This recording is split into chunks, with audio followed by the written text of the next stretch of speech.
मुंबई महानगरपालिका निवडणुकीमध्ये वंचित बहुजन आघाडीची 200 जागांवरती लढण्याची तयारी असल्याचं वंचित बहुजन आघाडीचे प्रमुख प्रकाश आंबेडकर म्हणाले।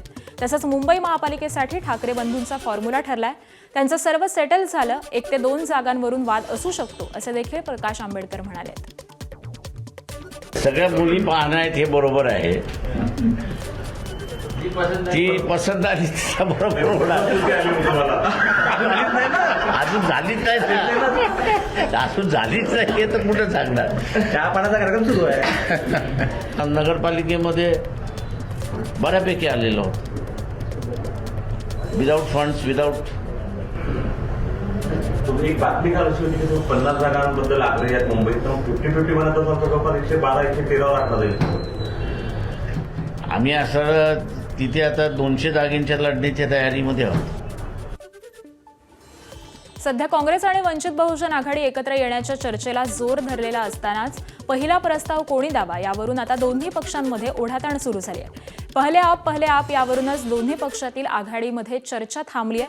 आघाडीसाठी वंचित आघाडीकडून प्रस्ताव न आल्याचं काँग्रेसच्या नेत्यांनी म्हटलंय, तर आघाडीबाबत अनेकदा चर्चा झाल्या, मात्र काँग्रेसकडून प्रस्ताव येत नाही असं प्रकाश आंबेडकरांनी म्हटलंय। आता काँग्रेस आणि वंचित आघाडीच्या युतीला फुल स्टॉप लागलाय की काय हे पाहणं महत्त्वाचं असेल। बाळासाहेब बोलले, पण त्यांच्याकडनं काही प्रस्ताव इकडे आला नाही ना। आणि माननीय प्रांताध्यक्षांनी हर्षवर्धन सपकाळ साहेबांनी जे काही आघाडी करायची आहे ते सर्व अधिकार जिल्हा लेवलवर दिलेले आहेत। वंचितसोबत काँग्रेसच्या आघाडीच्या चर्चेदरम्यान काँग्रेसमध्येच वंचितबाबत 2 मतप्रवाह पाहायला मिळत आहेत। मुंबईमध्ये काँग्रेस स्वबळावर लढणार की महाविकास आघाडीमध्ये लढणार, काय निर्णय झाला? या संदर्भातला निर्णय हा आमचा झालेला आहे आणि त्या ठिकाणी आम्ही स्वबळावर निवडणूक लढणार आहोत। संदर्भामध्ये सकारात्मक चर्चा सुरू आहे आणि आम्हीही त्यांच्याबरोबर काल बऱ्याच 3 ते 4 तास चर्चा केलेली आहे। लवकरच या बाबतीमध्ये त्यांच्याकडनंही आमच्याशी जो संवाद चालला आहे त्याला मूर्त स्वरूप देण्याचा प्रयत्न आमचा आहे। 2 दिवसामध्येच होण्याची शक्यता आहे। आता लवकरच आमची समिती गठीत केलेली आहे, त्याची चर्चा सुरू आहे। कणकवलीचे नवनियुक्त नगराध्यक्ष संदेश पारकर यांनी उपमुख्यमंत्री एकनाथ शिंदे यांची भेट घेतल्यानं राजकीय वर्तुळात चर्चांना उधाण आलंय।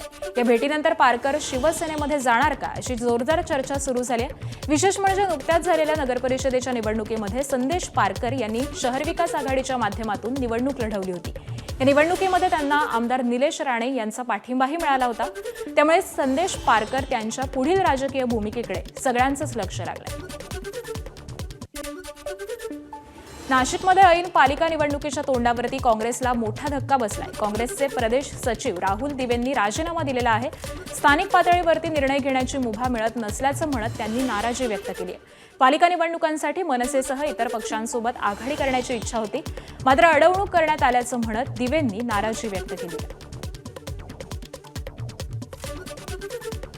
पक्षांनी स्वातंत्र्य द्यायचं नाकारलं आणि आज अशी परिस्थिती आहे की आमचे अनेक कार्यकर्ते मंडळी म्हणत होते की काँग्रेस पक्षामध्ये मग आपण जर राहायचं असेल आणि जर आपलं ऐकणार नसतील, आमच्या मताप्रमाणे जर महाविकास आघाडी होणार नसेल तर आपल्याला ह्या ठिकाणी थांबलं पाहिजे। सगळ्या कारणामुळं नेत्यांच्या ह्या निर्णयामुळे आज मला राजीनामा द्यावा लागत आहे।